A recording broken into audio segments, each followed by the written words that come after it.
आज का बजट नए अवसर, नई ऊर्जा लेकर आया। आज का बजट विकसित भारत की एक ठोस नींव रखेगा।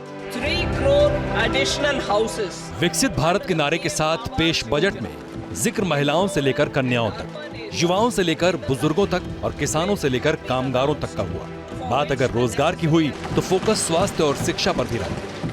Education loans for helping our youth who have not been eligible for any benefit under government schemes and policies. I am happy to announce a financial support for loans up to 10 lakh rupees for higher education in domestic institutions.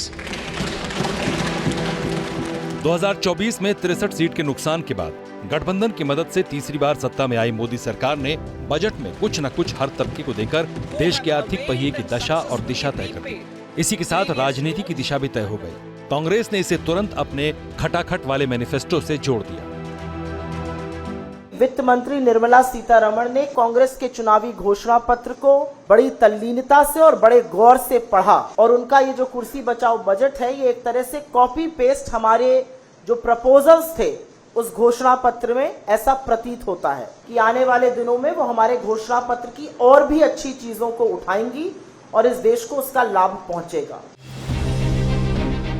Budget में कांग्रेस को अपना agenda नजर आ रहा है तो ममता को budget गरीब विरोधी लग रहा है और उद्धव की पार्टी इसे तुष्टीकरण का बजट बता रही है।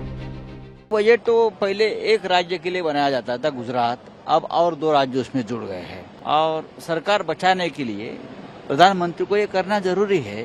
कुर्सी बचाने के लिए बजट बनता है, देश के लिए नहीं बनता है, ये हमने पहली बार देखा है। Budget is totally directionless, anti people, no vision, only the political mission is there।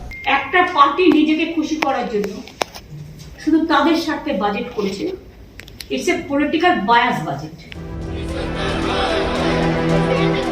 विपक्ष के आरोप अपनी जगह है, लेकिन 2024 में बीजेपी को हुए 63 सीट के नुकसान के पीछे मिडिल क्लास, किसानों और युवाओं की नाराजगी को बड़ी वजह बताया जाता है। टैक्स स्लैब में बदलाव कर मिडिल क्लास को राहत देने की छोटी सी कोशिश की गई है।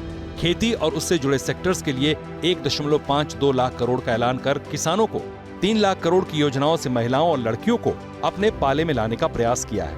सस्ते एजुकेशन लोन और मुद्रा लोन की सीमा बढ़ाए जाने से युवा भी खुश दिखाई दे रहे हैं। पढ़ने के लिए सुगमता की बात हो चाहे रोजगार के लिए सुगमता की बात हो, दोनों में जो है सरकार ने काफी अच्छे प्रावधान दिए हैं। बहुत सारी इंटर्नशिप ऐसी होती है जो फ्री में करवा दी जाती है, लेकिन उस पर स्टाइपेंड भी देने का है। 10 में से कितने नंबर? 10 में से 9 नंबर। विशेष प्रकार से एक माहौल बनाया जा रहा था कि सरकार युवाओं को नजरअंदाज कर रही है, किन मानकों पर? रोजगार के मानकों पर। तो इस बार सरकार ने उसको जवाब दिया गया है। रोजगार का मतलब आप नौकरी ही नहीं है, आप उद्योग में बढ़ सकते हैं। सरकार ने उस पर भी आपकी मदद की।